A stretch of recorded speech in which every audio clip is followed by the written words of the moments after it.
ನಾನಂತೂ already tan ಆಗಿಬಿಟ್ಟಿದ್ದೀನಿ ಅರ್ಧ ಈ ಬಿಸಿಲಿಗೆ.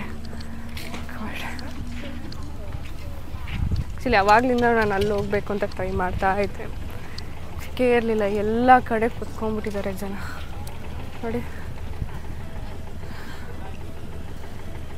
ಎಲ್ಲ ಕಡೆ ಜನ ಇದ್ದಾರೆ.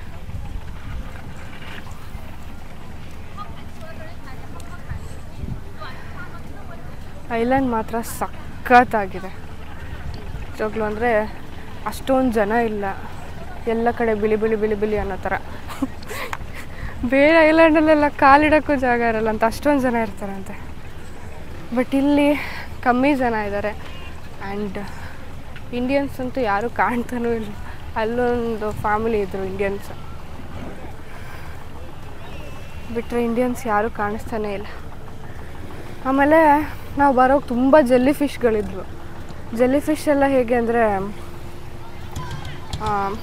ಇಲ್ಲಿ ಸರ್ಟೈನ್ ಇದು ಹಾಕಿದ್ದಾರೆ ನೋಡಿ, ಇಲ್ಲಿ ಅಲ್ಲಿ ಕಾಣಿಸುತ್ತೆ ಅನಿಸುತ್ತೆ, ನಾನು ತೋರಿಸ್ತೀನಿ ಆಮೇಲೆ. ಅಂದರೆ ಬ್ಯಾರಿಗೇಟ್ಸ್ ಹಾಕಿದ್ದಾರೆ, ಅದ್ರ ಆಚೆ ಎಲ್ಲ ಫುಲ್ ಜೆಲ್ಲಿ ಫಿಶ್ಗಳಿದೆ. ಆ ಜೆಲ್ಲಿ ಫಿಶ್ಗಳು ಏನಾದರೂ ನಮ್ಮನ್ನ ಮುಟ್ಟಿದ್ರೆ ನಮ್ಮ ಸ್ಕಿನ್ ಬರ್ನ್ ಆಗಿಬಿಡುತ್ತಂತೆ. ಸೊ ಬೇಡ ಸ್ಕಿನ್ ಬರ್ನ್ ಅಲ್ಲ ಅಂತ ಹೇಳಿಬಿಟ್ಟು ಇಲ್ಲೇ ಎಲ್ಲಾದರೂ ಸ್ನಾರ್ಕ್ಲಿಂಗ್ ಅಥವಾ ಸ್ವಿಮ್ ಮಾಡ್ಬೋದು. ಸೊ ಅದು ಮಾಡೋಣ ಅಂತ ಅಂದ್ಕೊಂಡಿದ್ದೀನಿ. ಆಮೇಲೆ ಸ್ನಾರ್ಕ್ಲಿಂಗ್ ಮಾಡೋಣ, ಅದರದ್ದು ವೀಡಿಯೋ ಹಾಕ್ತೀನಿ. ನನಗೆ ಆ್ಯಕ್ಚುಲಿ ಸ್ವಿಮ್ಮಿಂಗ್ ಅಷ್ಟೋ ಬರುತ್ತೆ, ಅಂದರೆ ಏನೋ ಬದುಕ್ಬೋದು ಅನ್ನೋಷ್ಟು. ಬಟ್ ಐ ಟ್ರೈ, ಯಾಕಂದರೆ ಇಷ್ಟು ದೂರ ಬಂದಿದ್ದೀನಿ. Have to do something. Actually ನೆನ್ನೆಯಿಂದ ವೆಯ್ಟ್ ಮಾಡ್ತಾಯಿದ್ವಿ ಐಲ್ಯಾಂಡ್ಗೆ ಯಾವಾಗ ಹೋಗೋದು ಅಂತ. ಆ್ಯಂಡ್ ಫೈನಲಿ ಐಲ್ಯಾಂಡಿಗೆ ಬಂದಿದ್ದೀವಿ. ತುಂಬ ಚೆನ್ನಾಗಿದೆ, ಅಂದರೆ ಎಷ್ಟೊಂದು ಜನ ಬಂದಿದ್ದಾರೆ. ಬಟ್ ಯಾರೂ ಲೈಕ್ ಇಂಡಿಯಾದಿಂದ ಯಾರೂ ಇಲ್ಲ ಅನಿಸುತ್ತೆ. ಒಂದು 2-3 ಜನನ ಇಂಡಿಯಾದವ್ರನ್ನ ನೋಡಿದೆ ಅಷ್ಟೆ. ಆ್ಯಂಡ್ ಇಲ್ಲಿ ಟ್ರೀಟ್ಮೆಂಟ್ ಕೂಡ ಅಷ್ಟೇ ಚೆನ್ನಾಗಿದೆ, ತುಂಬ ಪ್ರೀತಿಯಿಂದ ನೋಡ್ಕೊಳ್ತಾರೆ. ನಾವು ಸ್ಟೇ ಆಗಿದ್ದು ಹೋಟೆಲ್ ಬಂದುಬಿಟ್ಟು ವಿಸ್ತಾ ಹೈಡವೇ ಅಂತ. ಅಲ್ಲಿ ಇಂಡಿಯನ್ ಫುಡ್ ರೆಸ್ಟೋರೆಂಟು ಇದೆ. ಆ್ಯಂಡ್ ಅಲ್ಲಿಗೆ ತಕ್ಕಂಥ ರಷ್ಯನ್ಸ್ ಅವರೆಲ್ಲ ಬರ್ತಾರಲ್ಲ, ಸೊ ಅವ್ರಿಗೂ ಬೇರೆ ರೆಸ್ಟೋರೆಂಟ್ ಇದೆ. ಬಟ್ ಆ ಥರ ನೋಡಿದ್ರೆ ತುಂಬ ರಷ್ಯನ್ಸ್ ಕೂಡ ಇಂಡಿಯಾ ಫುಡ್ಡೇ ಚೂಸ್ ಮಾಡ್ತಾರೆ. ಆ್ಯಂಡ್ ತುಂಬ ಚೆನ್ನಾಗಿತ್ತಪ್ಪ. ನಮಗಂತೂ ಇಂಡಿಯಾ ಫುಡ್ ನೋಡಿಬಿಟ್ಟು ಐ ವಾಸ್ ಕ್ರೇವಿಂಗ್. ನೋಡಿ ಎಷ್ಟು ಸಖತ್ತಾಗಿದೆ.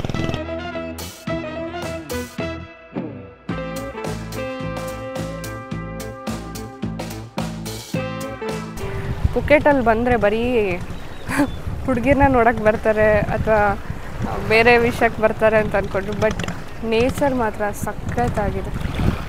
ನೇಚರ್ನ ಕಾಪಾಡ್ಕೊಂಡಿರೋ ರೀತಿ ಒಂಥರ ಇಂಡಿಯಾದಲ್ಲೇ ಇರೋ ಫೀಲ್, ಬಟ್ ಇಟ್ಸ್ ಡಿಫ್ರೆಂಟ್. ಅಂದರೆ ಜನ ಆಗಿರ್ಬೋದು ಆ್ಯಂಡ್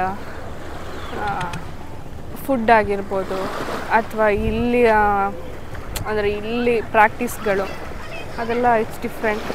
ಅನಿಮಲ್ಸಿಂದ ದೂರ ಆಗಿರೋದ್ರಿಂದ ಐ ವಾಸ್ ಲೈಕ್ ನನ್ನ ಗೈಡ್ ಹತ್ರ ಹೇಳಿದೆ, ನಾನು ಅಲ್ಲೆಲ್ಲ ಹೋಗಲ್ಲಮ್ಮ, ಆರಾಮಾಗಿರೋ ಪ್ಲೇಸಿಗೆ ಕರ್ಕೊಂಡೋಗಿ ಸಾಕು ಅಂತ.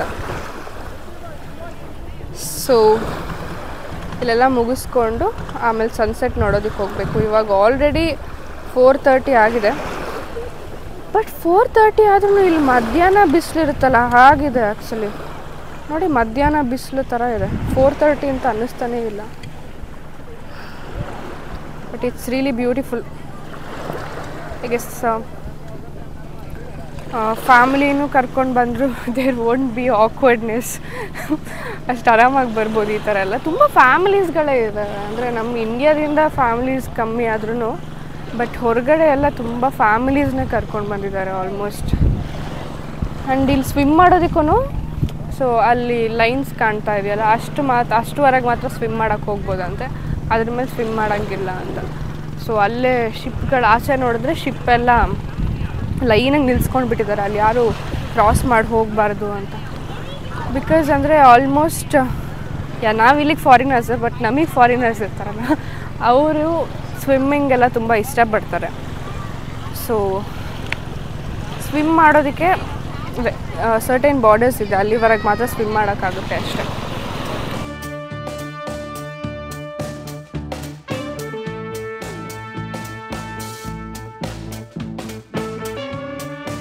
ನಾನಂತೂ ಎಷ್ಟು ಎಂಜಾಯ್ ಮಾಡ್ತಿದ್ದೀನಿ ಅಂತ ಹೇಳೋಕ್ಕೆ ಆಗ್ತಾಯಿಲ್ಲ, ಅಷ್ಟು ಎಂಜಾಯ್ ಮಾಡ್ತಾಯಿದ್ದೀನಿ. ಇಲ್ಲಿ ಫುಡ್ ಆಗಿರೋ ಅಂದರೆ ಇಲ್ಲಿ ಫುಡ್ಡು ದಟ್ ಈಸ್ ಓಕೆ ನಮಗೆ ಇಷ್ಟ ಆಗಲ್ಲ ತುಂಬ ಜನಕ್ಕೂ. ಬಟ್ ನನಗೆ ಇಂಡಿಯನ್ ಫುಡ್ಡೇ ಜಾಸ್ತಿ ಇಷ್ಟ. ಅದರಲ್ಲೂ ನಮ್ಮ ಕರ್ನಾಟಕದವ್ರು ಏನಾದರೂ ಸಿಕ್ಬಿಟ್ರಂತೂ ಅಯ್ಯೋ ಗೊತ್ತಲ್ಲ, ನಾವು ಬಿಟ್ಬಿಡ್ತೀವ. ಆದರೂ ಒಬ್ಬಳೇ ನಡೆದಾಡೋದಿದೆಯಲ್ಲ ಅದೇ ತುಂಬ ಕಷ್ಟ. ನನ್ನ ಗೈಡ್ ಅಂತೂ ಆರಾಮಾಗಿ ಕುತ್ಕೊಂಡ್ಬಿಟ್ಟಿದ್ದಾಳೆ ಎಲ್ಲೋ. ಅವಳೇ ಹೇಳ್ತಾಳೆ, ಅವಳ ಹೆಸರು ಆ್ಯಕ್ಚುಲಿ ಬಂದುಬಿಟ್ಟು ರನ್ನೇ, ಬಟ್ ನಾವೆಲ್ಲ ಕರೆಯೋದಕ್ಕೆ ರಾಣಿ ಅಂತ ಕರೀರಿ ಅಂತ ಹೇಳ್ತಾಳೆ. ಈ ಥರ ಬೋಟಲ್ಲೆಲ್ಲ ಹೆಂಗೆ ಕುತ್ಕೊಂಡು ಹೋಗ್ತಾರೆ ಅಂತ ನಾವು ಯಾಟಲ್ಲಿ ಬಂದರೆ ನಮಗೆ ಸೆಕೆ ತಡೆಯೋಕ್ಕಾಗ್ತಿರ್ಲಿಲ್ಲ. ಈ ಥರ ಬೋಟಲ್ಲೆಲ್ಲ ಹೆಂಗೆ ಕುತ್ಕೋತಾರೆ ಅಲ್ಲಿವರೆಗೂ ಅಂತ. ಬಿಕಾಸ್ ತುಂಬ ದೂರ ಇದೆ ಅಂದರೆ ಯಾಟ್ ಸ್ಟೇಷನ್ ಬಂದುಬಿಟ್ಟು. ಅದು ಹೆಂಗೆ ಕುತ್ಕೊಳ್ತಾರೋ ಅಷ್ಟೊತ್ತು ದೇವರಿಗೆ ಗೊತ್ತು. ಎಲ್ಲರೂ ಬರ್ತಾ ಇದ್ದಾರೆ, ಹೋಗ್ತಾ ಇದ್ದಾರೆ. ನಮ್ಮ ಗೈಡ್ ಬ್ಯುಸಿ ಇದ್ದಾಳೆ ಫೋನಲ್ಲಿ ಯಾರ ಹತ್ರನೂ. ನಾನು ಎಲ್ಲಿ ಕರ್ಕೊಂಡು ಹೋಗ್ಬೋದು ಎಲ್ಲ ಡಿಸೈಡ್ ಮಾಡ್ತಾ ಇದ್ದಾಳೆ ಪಾಪ. ಕಾಲ್ ಮಾಡಿಬಿಟ್ಟು ಎಲ್ಲ ಕೋಆರ್ಡಿನೇಟ್ ಮಾಡ್ತಾ ಇದ್ದಾಳೆ. ರಾಣಿ ಸೇ ಹಾಯ್. ತುಂಬ ಅಂದರೆ ತುಂಬ ಚೆನ್ನಾಗಿ ಟ್ರೀಟ್ ಮಾಡ್ತಾಳೆ. ಆಮೇಲೆ ಎಲ್ಲ ಏನು ಬೇಕು, ಎಲ್ಲ ಎಲ್ಲಿಗೆ ಹೋಗಬೇಕು, ನಿಮ್ಗೆ ಯಾವ ಪ್ಲೇಸಿಗೆ ಹೋದರೆ ಎಂಜಾಯ್ ಮಾಡ್ತೀರಾ ಎಲ್ಲ ಅವಳೇ ಹೇಳಿಬಿಡ್ತಾಳೆ. ಸೊ ನಮಗೆ ಕಷ್ಟಪಡಬೇಕು ಅಂತಿಲ್ಲ, ಅಂದರೆ ಪ್ಲೇಸ್ ಚೂಸ್ ಮಾಡೋದಕ್ಕೆ ಅಥವಾ ಎಲ್ಲಿ ಹೋಗೋಕ್ಕೆ ಅಂತ ಡಿಸೈಡ್ ಮಾಡೋದಕ್ಕೆ ಅವಳೇ ಬೆಸ್ಟ್ ಪ್ಲೇಸಿಗೆ ಕರ್ಕೊಂಡು ಹೋಗ್ತಾಳೆ. ಆ್ಯಂಡ್ ಅಲ್ಲಿ ಏನೇನು ಬೆಸ್ಟ್ ಎಲ್ಲ ಹೇಳ್ತಾಳೆ. ಅಂದರೆ ತುಂಬ ಸ್ವೀಟ್, ತುಂಬ ಫ್ರೆಂಡ್ಲಿ ಆಗಿರ್ತಾಳೆ. ಚಿಕ್ಕ ಮಕ್ಳ ಥರ ಆಟ ಆಡಿಕೊಂಡು ನಗ್ನಗ್ತಾ. ಸೊ ನನ್ನ ಗೈಡ್ ರಾಣಿ ಅಂತ.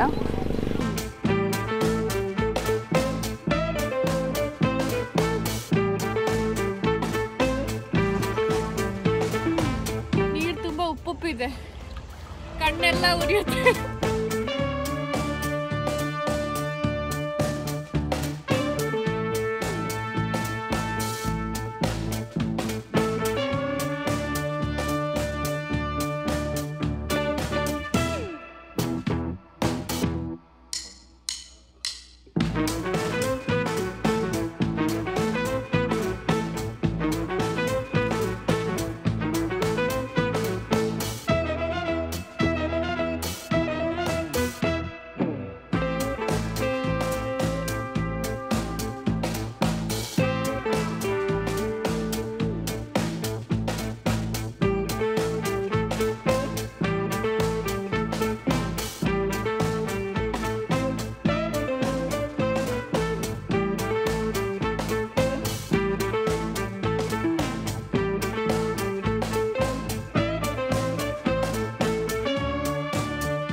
The dessert is the Malai rice latte. This is inspired from an Indian dessert known as rasmalai, where we take cottage cheese dumplings and we soak them in saffron milk. And then the same thing with the sponge here. It is topped up with some aerated cream, and now what I am pouring in is the thickened milk, which is flavored with pistachios. Okay. And we'll finish it off with some nitrogenated rose petals on top. So you can have a taste of this. Thank you. I hope you enjoy. Thank you.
Time to leave Thailand.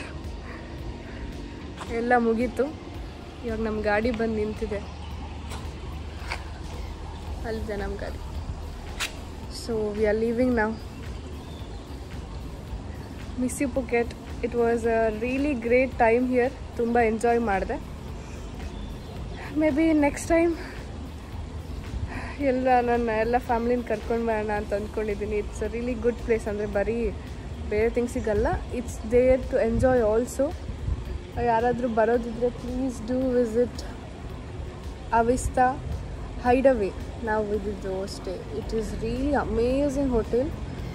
Indian food ಇದೆ and ಇಲ್ಲಿದು ಬೇರೆ cuisines ಕೂಡ ಇದೆ. So you can visit. Bangalore, I'm coming.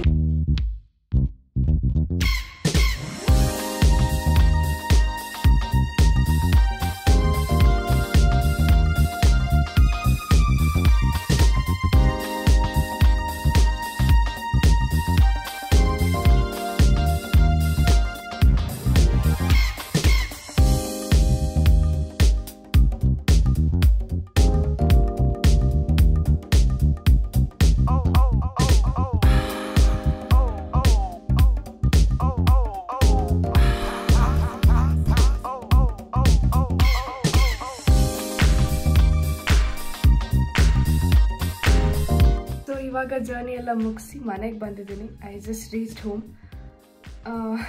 ನನ್ನ Phuket vlog ನಿಮಗೆಲ್ಲರಿಗೂ ಇಷ್ಟ ಆಗಿದ್ರೆ please ನಿಮ್ಮ ಫ್ರೆಂಡ್ಸ್ ಜೊತೆಗೆ ಶೇರ್ ಮಾಡಿ, ಲೈಕ್ ಮಾಡಿ, ಕಮೆಂಟ್ ಮಾಡಿ. ಆ್ಯಂಡ್ ಯಾರು ಇನ್ನೂ ಸಬ್ಸ್ಕ್ರೈಬ್ ಆಗಿಲ್ಲ ಅವ್ರು ಸಬ್ಸ್ಕ್ರೈಬ್ ಆಗಿ. Yes, thank you so much.